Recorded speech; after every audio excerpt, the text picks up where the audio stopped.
Sukses Pak Komang, terima kasih atas semuanya sudah disiapkan dengan baik.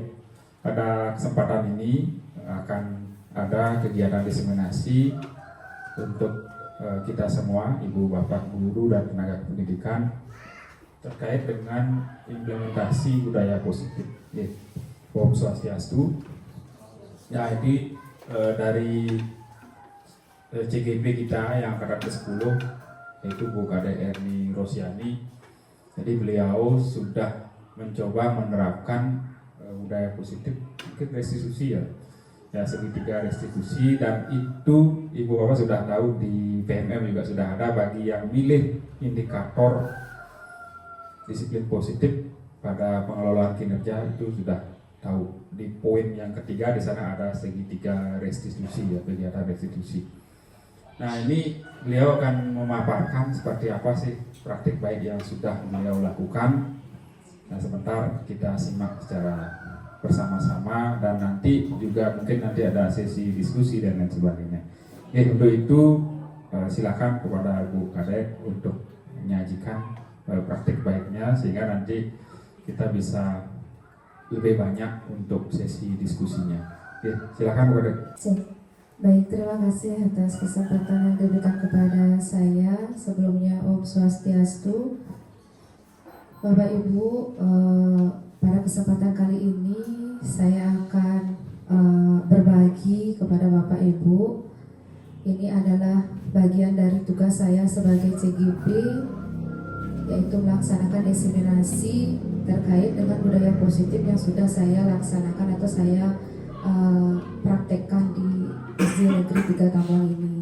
Nah, posisi Tiang di sini bukannya melebihi dari Bapak Ibu. Saya yakin Bapak Ibu di sini adalah guru-guru yang hebat ya.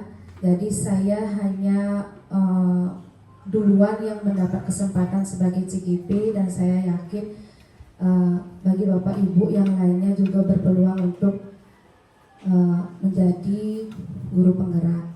Nah, mungkin pada kesempatan kali ini saya hanya ingin sharing apa itu budaya positif yang bisa kita terapkan di sekolah untuk mewujudkan siswa yang merdeka. Kemudian lanjut Pak.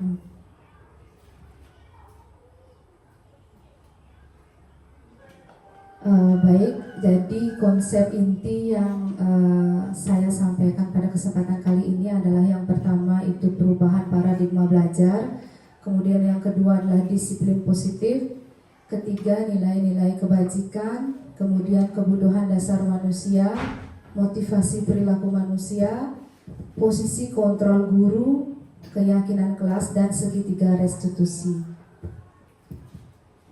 Nah, seperti yang kita ketahui Bapak Ibu, bahwa pada saat ini dan juga kita menerapkan kurikulum merdeka, ada yang namanya pembelajaran yang berdiferensiasi, di mana kita pembelajaran berdiferensiasi itu adalah sebuah metode di mana kita bagaimana kita mewujudkan siswa yang sesuai dengan kebutuhan belajar peserta didik. Jadi kita menerapkan metode di mana siswa belajar sesuai dengan perkembangannya, kemudian sesuai dengan karakteristiknya, seperti itu. Lanjut Pak Mam. Nah, sebelum saya lanjut untuk menjelaskan apa itu budaya positif, jadi saya isi dulu dengan game. Nah, pada game kali ini saya membutuhkan 2 orang untuk berpartisipasi. Siapa yang mau, silahkan ke depan. Kalau ada yang mau, kalau tidak saya tunjuk ya. Ayo, siapa yang mau? Ayo. Oke. Nah, sekarang kita permainannya itu adalah permainan kepalan tangan ya. Jadi ada A dan B. Nah, sebentar, coba tentukan dulu siapa yang menjadi A dan siapa yang menjadi B. Siapa jadi A? Oke, Bu Made Taman yang menjadi A, kemudian Bu Karin yang menjadi B. Nah, sobeklah secari kertas kecil, tuliskan benda atau sesuatu yang sangat berharga untuk Anda. Letakkan di salah satu tangan Anda dan genggam benda atau sesuatu tersebut dengan segala daya. Buatlah sebuah kepalan. Ini adalah tugasnya si A. Ya, kemudian tugasnya B apa? Tugasnya B adalah akan mencoba dengan sekuat tenaga dengan berbagai cara untuk meminta si A memberikan benda yang digenggam itu. Kemudian B bisa membujuk atau bisa mengancam, boleh. Kemudian merayu juga boleh, menyuap juga boleh. Pokoknya bagaimana B itu bisa membuat si A ini membuka kepalan tangannya. Siapa jadi A? Oh ya, coba jangan dikasih tahu apa yang ditulis. Pokoknya yang ibu tulis itu adalah sesuatu yang paling berharga dalam hidup ibu gitu.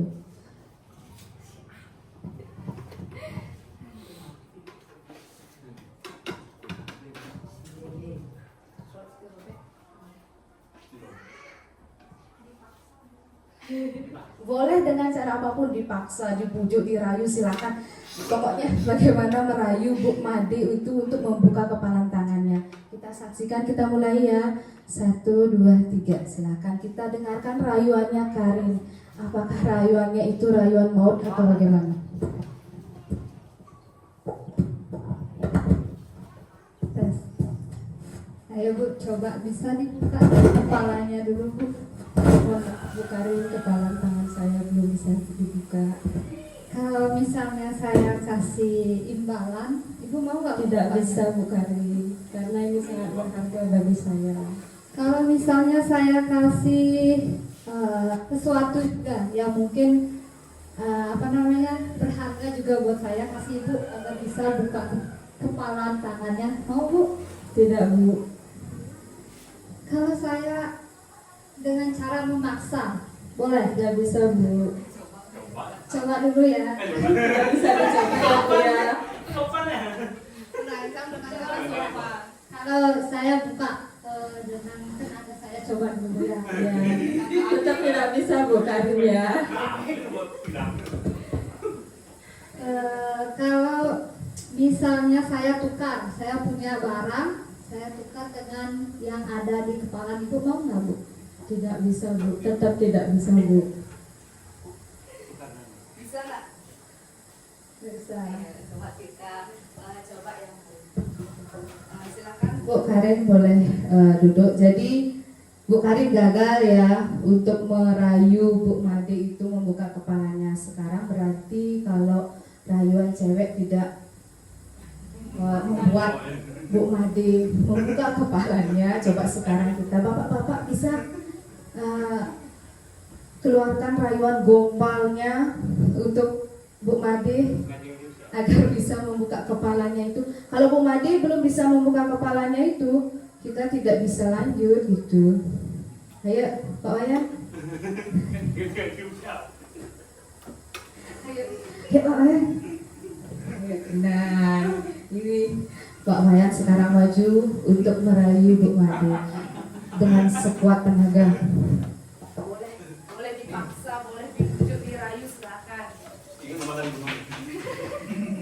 Halo Bu Made. Swastiastu Pak Wayan. Apa yang ada di kepala tangannya? Dalam kepala tangan saya ini ada sesuatu yang sangat-sangat berharga untuk saya. Boleh saya minta? Tidak boleh Pak. Saya beli? Tidak boleh. Saya rampas paksa? Tidak boleh. Tidak bisa Bu? Boleh, pokoknya bisa mengancam, boleh Mengancam, memaksa, ya? boleh. Melayu sudah, mengancam sudah, mau beli? Boleh saya beli Bu? Ya. Tidak boleh Pak. Saya tukar? Tidak boleh. Tukar dengan sawah? Tetap tidak boleh. Berarti tidak bisa? Tidak bisa Pak. Menyerah? Pak Wayan juga menyerah dia. Berarti kira-kira Nah, kalau Bu Karin sudah menyerah juga sudah tidak bisa merayu Bu Made, kemudian Pak Wayan juga tidak bisa. Kira-kira ada lagi Bapak Ibu yang ingin merayu Bu Made? Ayo, Ulia, coba dulu Bu, rayu dia, pokoknya sampai palang tangannya itu diberikan. Ayo coba kita, kira-kira apa ya yang membuat Bu Made itu tidak?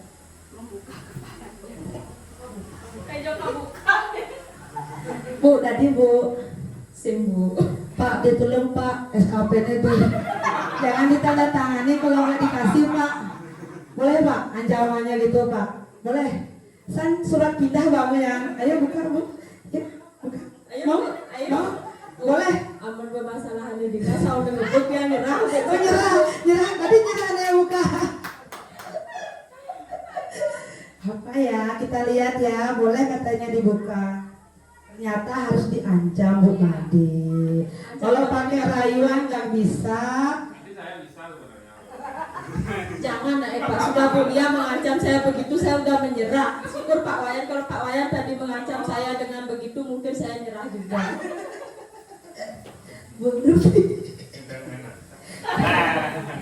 Ternyata hal yang berharga untuk Bu Made adalah waktu.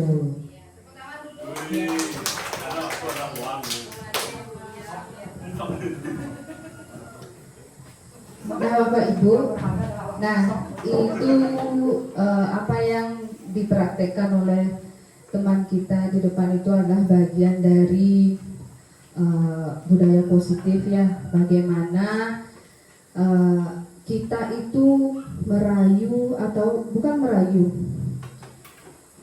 berbicara dengan hal-hal yang baik. Nah seperti tadi kan cara yang paling efektif untuk membuka kepalanya Bu Made itu adalah dengan ancaman.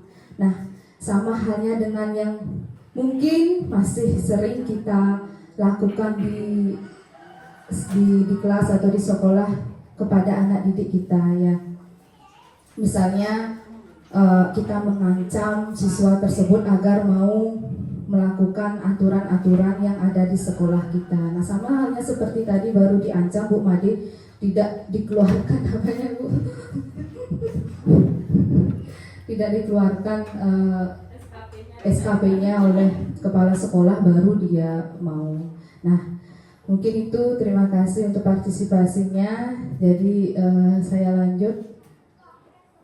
Nah terkait dengan miskonsepsi, nah ini juga terkait dengan apa yang kita praktekkan barusan, miskonsepsi tentang teori kontrol.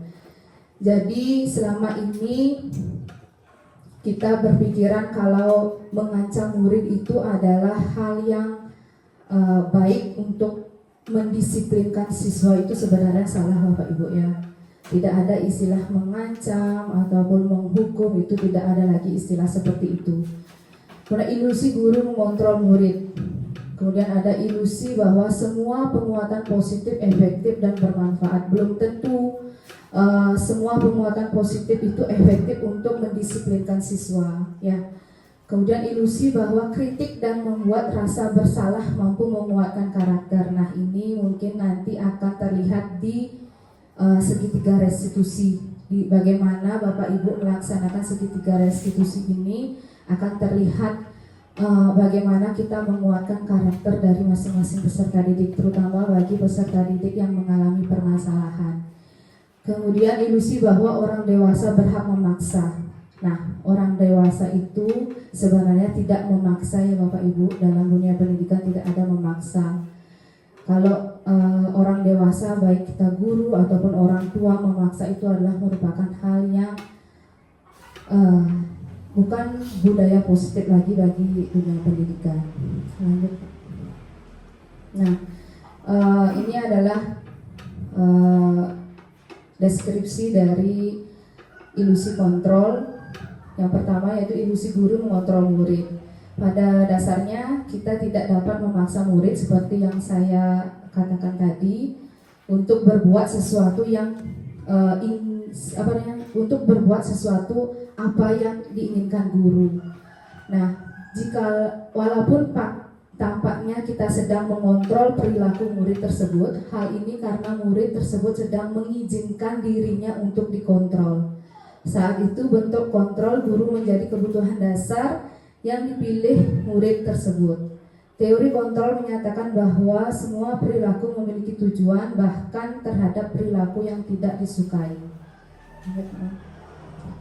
Kemudian ilusi bahwa semua penguatan positif efektif dan bermanfaat. Nah, penguatan positif atau misalnya dalam bentuk bujukan atau dalam bentuk rayuan seperti tadi, kemudian dalam bentuk reward misalnya yang sering kita laksanakan kepada atau kita berikan kepada peserta didik, itu adalah bentuk-bentuk kita mengontrol karakteristik peserta didik ya Bapak Ibu. Segala usaha untuk mempengaruhi murid agar mengulangi suatu perilaku tertentu adalah suatu usaha untuk mengontrol murid tersebut, seperti memberikan rayuan atau penghargaan atau rayuan, nah seperti itu. Lanjut Pak.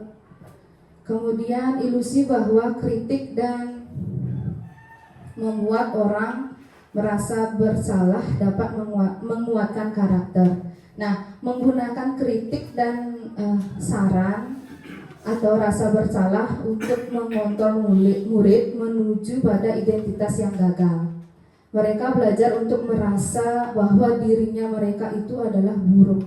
Mereka mengembangkan dialog diri yang negatif. Kadangkala sulit bagi guru untuk mengidentifikasi bahwa mereka itu melakukan perilaku ini karena seringkali guru cukup menggunakan suara halus untuk menyampaikan pesan negatif.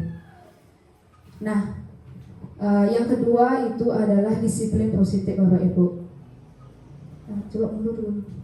Ya, sebelum saya lanjut ke disiplin positif, kira-kira ada Bapak Ibu yang ingin berpendapat apa sih disiplin positif itu? Kemudian apakah Bapak Ibu sudah pernah menerapkan disiplin positif itu kepada peserta didiknya? Coba saya ingin dengarkan pendapat Bapak Ibu dulu sebelum saya jelaskan apa itu disiplin positif. Ada? Bu Enah, coba Bu. Apa itu menurut Ibu ya? Menurut Ibu apa sih itu disiplin positif gitu?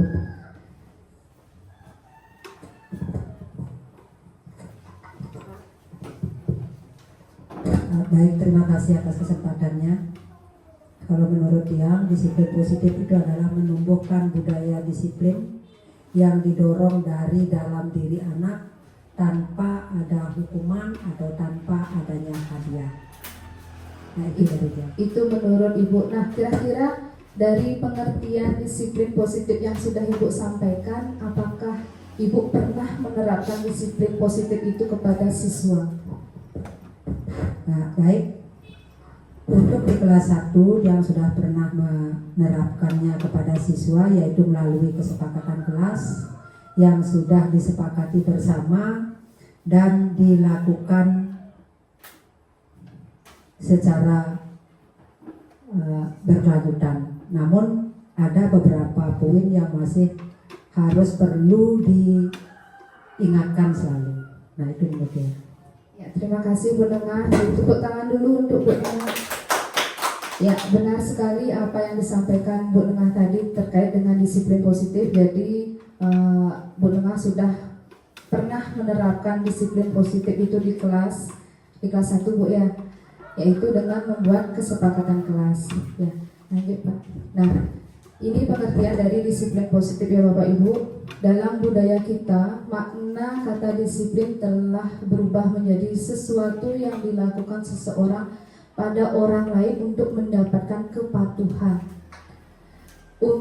Kita cenderung menghubungkan kata disiplin itu dengan ketidaknyamanan. Nah, disiplin positif itu merupakan salah satu pendekatan disiplin diri yang memampukan seseorang untuk mengontrol perilakunya dalam kesadaran dan bertanggung jawab atas tindakannya sebagai wujud menghormati diri sendiri, menghormati guru, ataupun menghormati orang lain. Nah, sebagai pendidik kita tujuan kita adalah menuntun murid untuk memiliki disiplin diri. Memiliki disiplin diri ini bukan berarti murid takut kepada guru ya Bapak Ibu, dan bukan berarti kita harus gini. Jangan kita memiliki mindset seperti ini. Murid harus takut kepada guru, itu salah.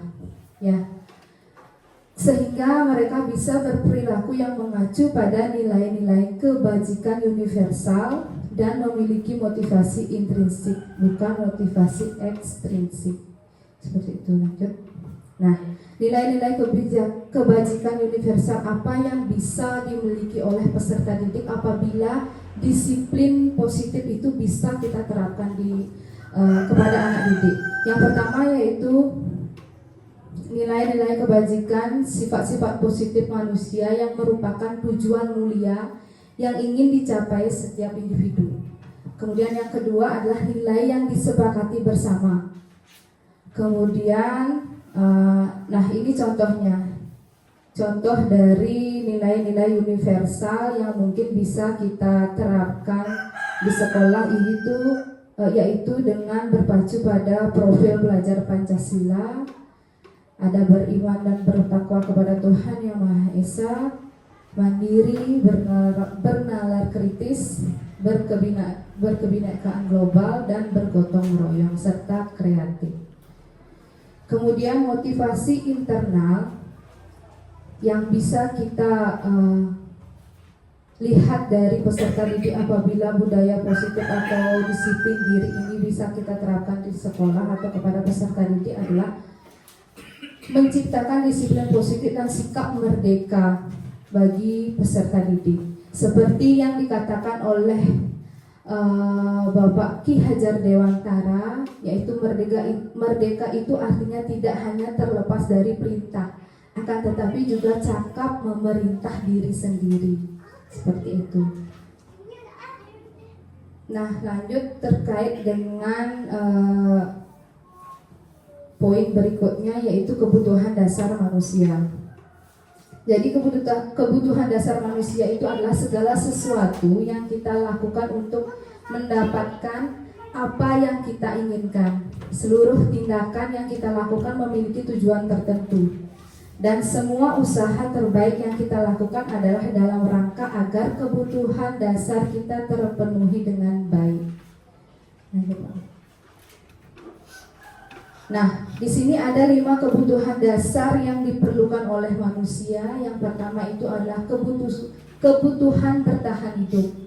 Kemudian yang kedua adalah cinta dan kasih sayang, kebutuhan untuk diterima. Ketiga, penguasaan kebutuhan pengakuan atas kemampuannya. Yang keempat adalah kebutuhan kebebasan, yaitu kebutuhan akan pilihan. Yang kelima yaitu kesenangan, yaitu kebutuhan untuk merasa senang. Nah, ini terkait dengan 5 posisi kontrol. Nah, Bapak Ibu,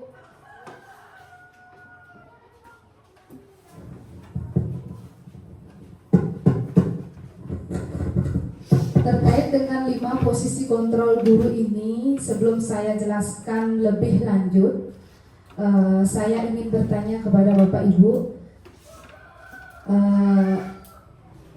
posisi kontrol yang mana di antara kelima posisi ini yang sering Bapak Ibu terapkan atau gunakan di kelas untuk peserta didik, untuk mendisiplinkan peserta didik dari kelima ini?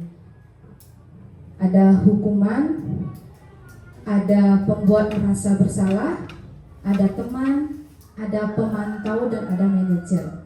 Kira-kira yang mana yang sering Bapak Ibu terapkan atau gunakan? Bu Kadek? kalau saya mungkin Teman dalam hal apa misalnya? Posisi kontrol. Coba bisa deskripsikan. Ibu-ibu memposisikan diri ibu sebagai teman itu yang seperti apa? Terima kasih atas waktunya. 5 posisi kontrol dulu yang paling sering saya gunakan di kelas mungkin teman apabila siswa itu mengalami masalah yang sangat rumit. Misalnya kita bina sudah beberapa kali dan itu tidak ada perubahan, saya berusaha memposisikan diri sebagai teman, di mana saya mencari informasi tentang bagaimana keadaan anak itu di rumah dengan cara ngobrol-ngobrol saat kegiatan pembelajaran tidak sedang berlangsung, misalnya saat jam istirahat, mungkin saat mereka sedang bermain, saya ajak untuk saya tanya sesuatu yang mungkin menjadi masalah, mengapa anak itu bisa menjadi seperti ini, atau mengapa mereka itu tidak bisa dikasih didikan yang keras, atau seperti misalnya masalahnya pada anaknya sama putra misalnya. Kalau kita dididik dengan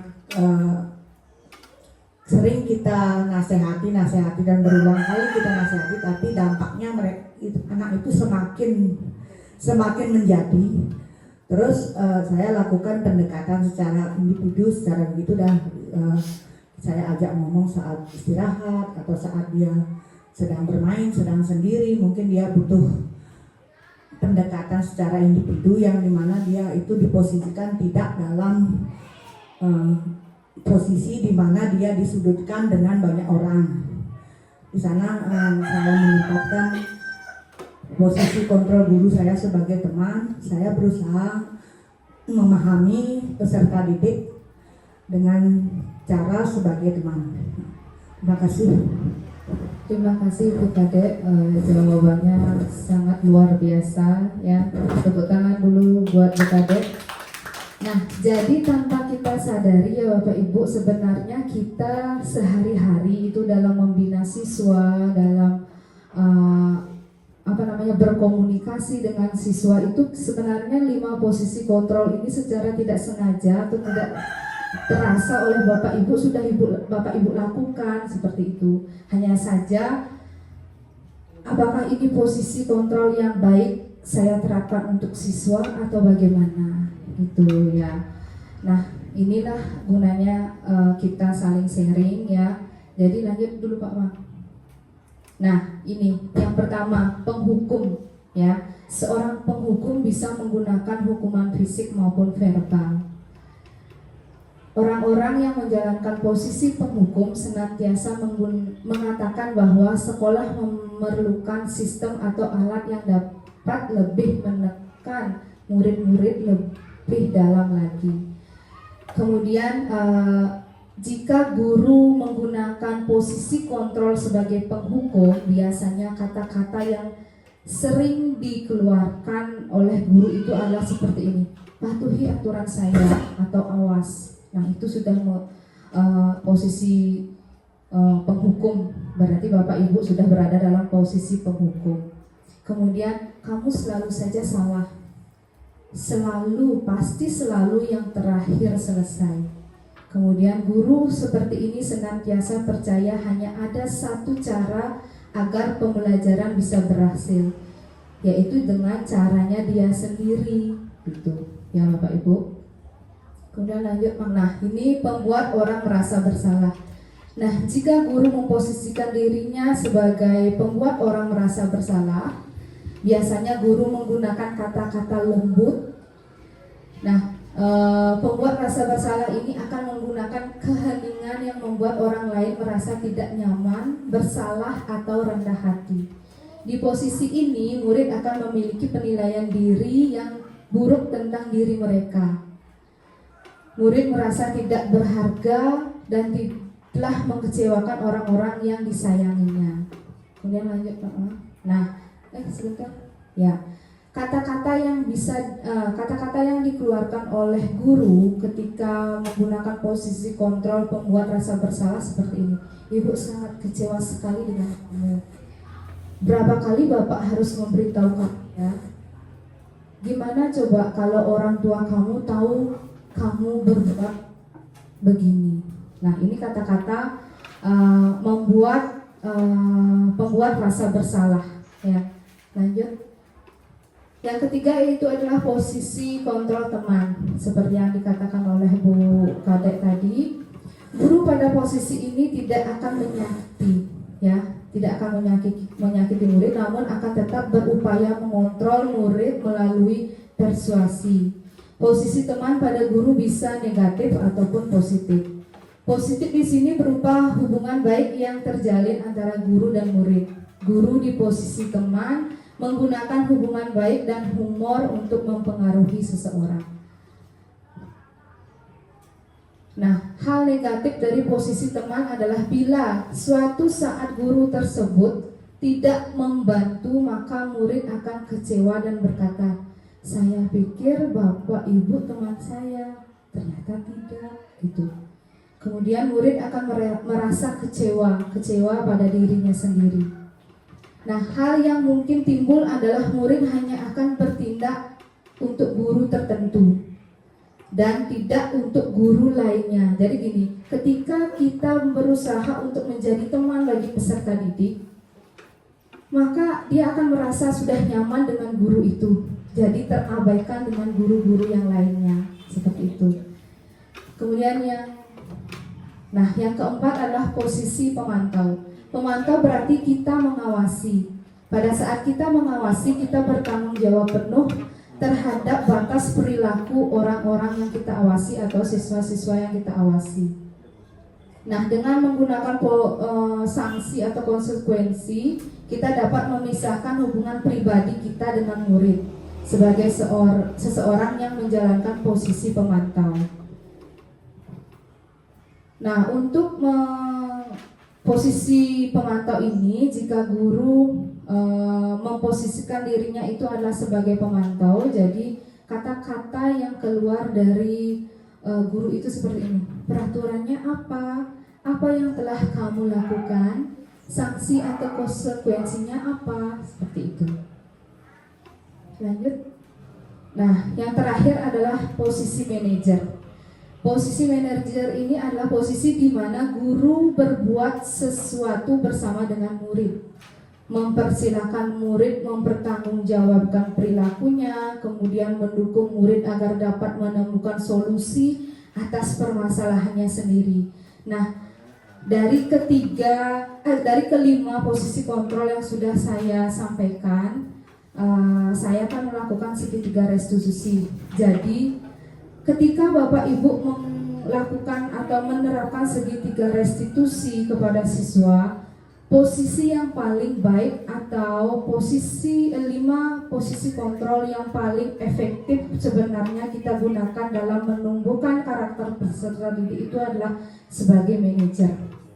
Tidak ada menyalahkan murid, tidak ada hukuman, tidak ada membuat murid itu merasa bersalah, tetapi kita sebagai manajer, ya, kita yang menuntun murid untuk mau bertanggung jawab atas apa yang mereka lakukan. Kemudian kita membuka atau menuntun murid itu untuk mau menemukan solusi dari apa permasalahan yang mereka hadapi.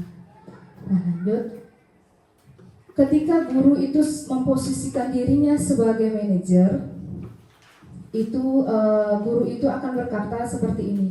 Apa yang kita yakini? Coba kembali kita ke keyakinan kelas yang sudah kita sepakati misalnya. Kemudian, apakah kamu meyakininya? Jika kamu meyakininya, apakah kamu bersedia memperbaikinya?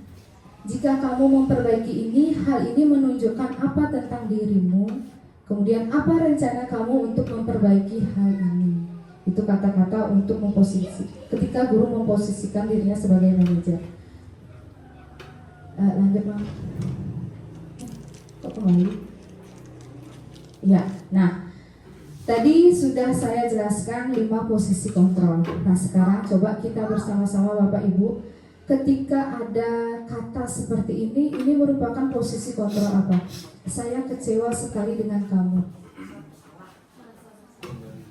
Iya, pemberi rasa bersalah. Ya, kemudian lanjut. Nah, apa rencanamu untuk menyelesaikan masalah ini? Posisi apa ini? Ya, manajer. Lanjut. ayolah lakukan demi Bapak Ibu ya. Nah, posisi apa nih? Iya, posisi teman ya. Ada lagi Pak? Oh, sudah tidak ada lagi. Nah, jadi Bapak Ibu sudah paham ya terkait dengan 5 posisi kontrol kita sebagai guru itu yang lebih efektif yang mana Bapak Ibu? Iya, manajer ya. Nah, saya lanjut ke keyakinan kelas sekarang ya. Mengapa harus ada keyakinan kelas, bukan peraturan kelas? Nah, pembentukan keyakinan kelas seperti yang sudah Bapak Ibu lakukan, saya yakin wali-wali dari kelas 1 sampai kelas 6 sudah membentuk keyakinan kelas. Mungkin itu yang menjadi panduan untuk Bapak Ibu mendisiplinkan siswa-siswa di kelasnya, selalu ingatkan dengan keyakinan atau dengan kesepakatan kelas yang sudah Bapak Ibu buat bersama dengan murid ya. Nah, untuk pembentukan keyakinan kelas itu harus bersifat abstrak, kemudian berupa pertanyaan yang universal, dibuat dalam pernyataan positif. Sedikit saja agar mudah diingat. Jadi kata-katanya itu singkat tetapi mengena dan mudah diingat oleh siswa sesuai dengan kondisi kelas. Dan yang penting adalah semua siswa dilibatkan dalam pembuatan keyakinan kelas.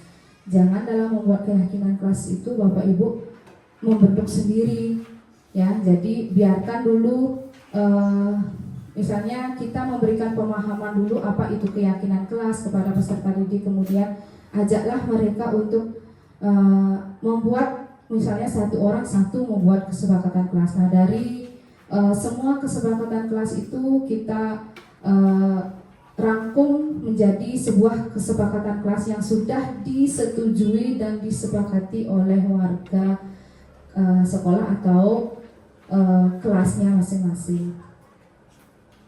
Nah, ini dokumentasi pembentukan keyakinan kelas saya di awal tahun pembelajaran baru yang kemarin. Itu terlebih dahulu saya mempresentasikan apa itu keyakinan kelas, kemudian baru saya minta siswa itu membuat satu kalimat ya yang isinya itu adalah keyakinan atau kesepakatan kelas yang ingin disepakati bersama-sama. Baru siswa diminta untuk menempelkan hasilnya dan kita rangkum kesepakatan kelasnya untuk disepakati. Lanjut. Yang berikutnya ini mungkin yang terakhir ya, segitiga restitusi. Nah, ini segitiga restitusi ini adalah hal baru yang saya praktekkan di kelas ya. Kemarin yang sempat berdiskusi atau diminta oleh kepala sekolah untuk mempraktekkan segitiga restitusi ini kepada salah satu siswa yang mengalami permasalahan. Nah, sedikit yang cerita. Jadi ketika saya mempraktekkan segitiga restitusi ini di kelas, jadi saya ambil siswa yang mengalami permasalahan dalam prestasi. Jadi prestasi siswa itu menurun. Saya ingin menggali apa yang membuat hal itu terjadi. Nah, jika Bapak Ibu pertama kali menerapkan segitiga restitusi ini memang sulit untuk membuat peserta didik itu mau mengungkapkan apa yang mereka rasakan ya.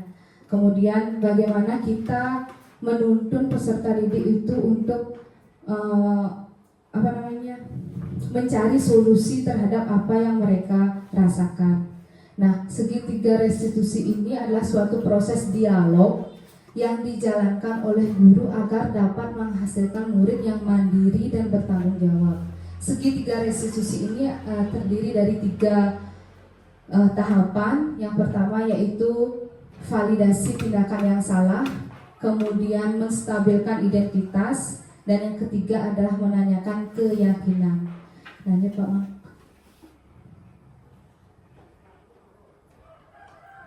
Nah, dalam yang pertama itu adalah menstabilkan identitas. Dalam menstabilkan identitas,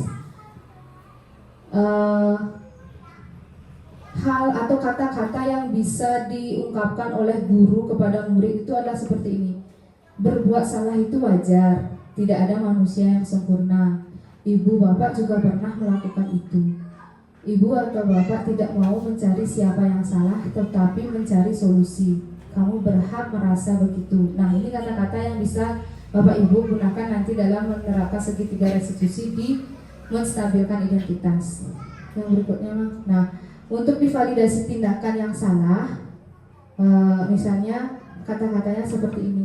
Kamu pasti mempunyai alasan mengapa melakukan hal itu. Padahal kamu bisa melakukan lebih dari ini ya.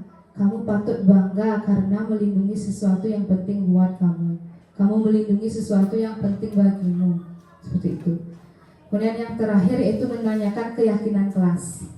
Nah, untuk menanyakan keyakinan kelas ini, kata-kata yang bisa kita gunakan yaitu apa keyakinan kelas kita, kemudian nilai-nilai apa yang telah kita sepakati, seperti apa gambaran kelas ideal menurut kamu, kemudian kamu ingin menjadi seperti apa, gitu ya. Nah, ini merupakan penerapan segitiga restitusi yang sudah saya terapkan di kelas 5. Mohon izin untuk menayangkan jika ada kekurangan dari video yang sudah saya buat, mohon nanti masukannya dari Bapak Ibu untuk memperbaiki penerapan segitiga restitusi yang nantinya akan saya terapkan kembali. Bisa diputar?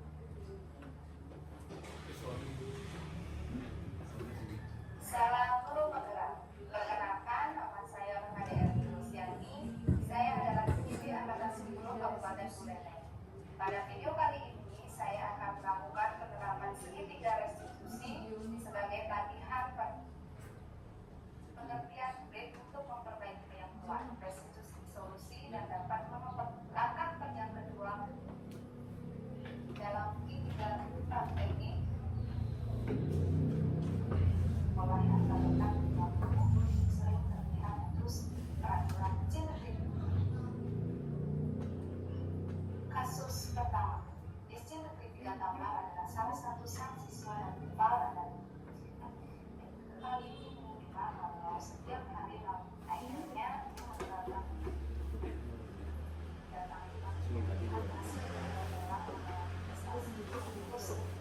kasus dalam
teman sering ngajak saya ngobrol, teman sering ngajak kamu ngobrol, itu ini berarti kamu kalau ketika itu dijelaskan, kemudian teman ngajak kamu ngobrol, kamu tidak fokus dengan apa yang disampaikan itu dia.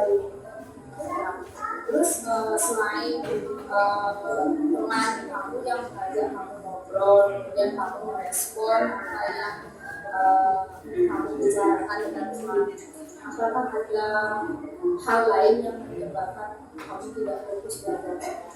Ada saat terlalu obsesi dengan game, kamu terobsesi dengan game, ya berarti kamu di rumah itu pernah maksudnya sering tidak kamu di rumah itu memanfaatkan waktu untuk belajar? Sering, setiap malam, setiap malam, misalnya itu maksudnya lebih banyak kamu di rumah itu main game atau belajar? Belajarnya berapa jam? 1 jam. Dari jam berapa? Jam 8 sampai jam 9. Dari jam 8 sampai jam 9. Ini cuma 1 jam. Ya. Terus sekarang ditanya, kalau kamu main game dari jam berapa? Dari jam 1 sampai jam 5. Dari jam 1 sampai jam 5. Berarti berapa jam kamu main game? 4 jam kan?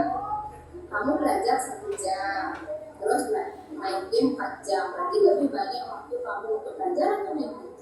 Main game. Iya, main game kan? Berarti kamu hanya belajar di rumah itu 1 jam. Ya, itu berarti yang mengakibatkan kamu itu prestasinya karena kamu sering di rumah itu memanfaatkan waktunya untuk main game. Ya. Nah, kamu tahu kan tentang dalam sudah tahu kan tentang keyakinan kesepakatan kelas kita? Salah satu kesepakatan kelas kita apa? Belajar dengan tertib di sekolah. Ya, belajar dengan tertib di sekolah atau di kelas. Nah, sekarang dalam merasakan tidak melanggar peraturan itu. Merasakan tidak dengan apa yang dalam alami sekarang? Saya kalau sekarang dalam sudah merasakan dengan kesalahan, kira-kira apa yang akan dalam lakukan untuk memperbaiki kesalahan dalam, untuk membuat dalam itu lebih fokus belajar dan prestasi dalam itu menjadi meningkat? Kira-kira apa yang ingin dalam lakukan? Meluangkan waktu untuk belajar. Baik, bagus, meluangkan waktu untuk belajar. Kemudian ada lagi yang ingin dalam lakukan selain meluangkan waktu untuk belajar? Stop bermain game. Ya, lebih memanfaatkan waktu untuk belajar. Ya, main gamenya di apa namanya? Stop dulu main gamenya, terus stop belajar dulu ya.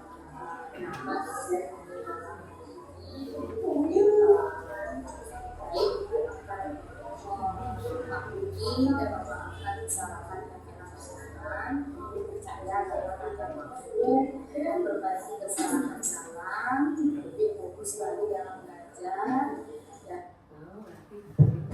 Ya, mungkin itu tadi video singkat penerapan segitiga restitusi yang sudah Tiang lakukan di kelas 5. Nah, pada kesempatan ini juga Tiang ingin menerima atau mendengar umpan balik dari Bapak Ibu terkait dengan video segitiga restitusi yang sudah Tiang terapkan di kelas untuk memperbaiki dan untuk memantapkan lagi penerapan 5 posisi kontrol dan segitiga restitusi yang akan saya gunakan untuk menyelesaikan permasalahan murid yang saya hadapi seperti itu. Mungkin Tiang minta waktu dari Bapak Kepala Sekolah untuk umpan baliknya, Bapak.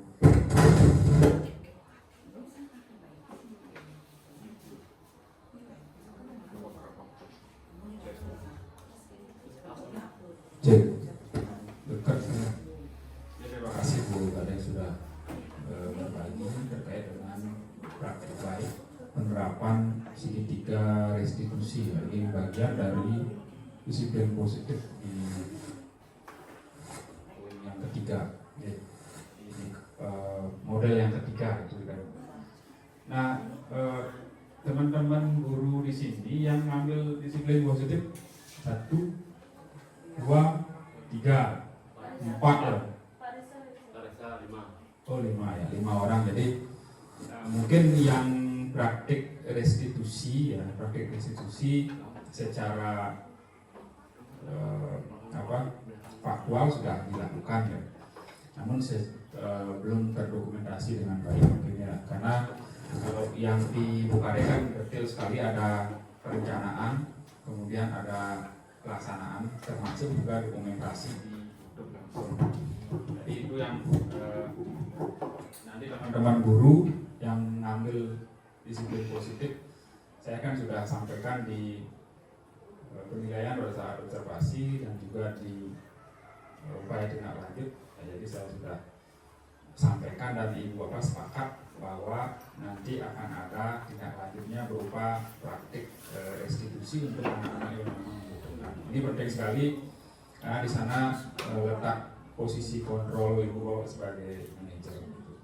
Tapi kadang-kadang secara alamiah ini kalau kita mau jujur, jangankan kita yang masih baru, yang sudah lama jadi guru juga perlu mengelola emosi diri ya. Ini penting sekali karena dengan berbagai disrupsi ini masalah-masalah yang terjadi di sekeliling kita yang langsung maupun tidak langsung mempengaruhi pelaksanaan tugas kita sebagai guru. Disrupsi yang pertama itu teknologi. Jadi kita diminta untuk selalu aktif dengan teknologi karena memang gitu, selain memang kebutuhan belajar kita, itu memang anak-anak kita sangat dekat dengan teknologi. Jadi kita mau tidak mau ya harus mengetahui apa itu teknologi dan bagaimana memanfaatkannya sehingga nyambung gitu. Ya, tadi kan dianggap fenomena terkait dengan salah satu anak murid yang katakanlah dalam tanda kutip mungkin ya kecanduan main game mungkin gitu. Dan ini saya yakin banyak ada di luar sana yang belum kita deteksi dengan fenomena yang tadi. Dan itu terus terang saja, saya punya anak juga. Jadi kalau sudah pegang HP itu mereka memang fokus sekali. Kalau anak saya sih baru ke YouTube. Kalau main itu memang saya memang membatasi gitu. Artinya namun balik itu paham gitu. Namun game ya ini yang perlu dibatasi. Apalagi yang sudah kecanduan ini akan berdampak buruk terhadap disiplin dari manajemen diri anak kita gitu ya. Mungkin mereka akan lupa makan, lupa buat tugas dan sebagainya, seperti yang di medsos banyak sekali ada kasus seperti itu. Dan ini juga menguji kita sebagai orang tua apa yang mesti kita lakukan. Dan tadi Ibu sudah menerapkan itu, namun sepertinya perlu konfirmasi atau penguatan dengan orang tua karena ini penting sekali. Perlu komunikasi. Kalau kita saja yang di sekolah memberikan solusi katakanlah membantu, ya tentu ini tidak akan bukan berarti tidak efektif, tapi sepertinya perlu dikuatkan lagi dengan intervensi orang tua. Minimal orang tuanya atau walinya mengetahui seperti ini. Sehingga komunikasi, saya minta dari teman-teman guru semua tetap mengutamakan komunikasi yang efektif dengan orang tua, sehingga apapun yang menjadi permasalahan ya bisa kita segera tertangani dari solusi A, B, C dan seterusnya. Itu saja, sudah luar biasa. Silakan nanti tidak selesai sampai di sini dan tentu akan ada praktik-praktik restitusi yang lain. Terima kasih.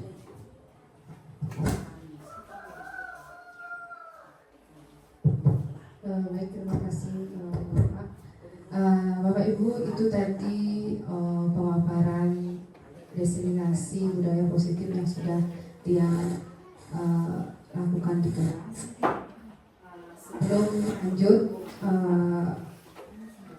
mungkin Bapak Ibu ada yang ingin ditanyakan terkait dengan budaya positif, segitiga restitusi, kemudian 5 posisi kontrol yang sudah saya bagikan kepada Bapak Ibu. Bisa diterima Bapak Ibu? Ya, bisa. Lanjut Pak Mang.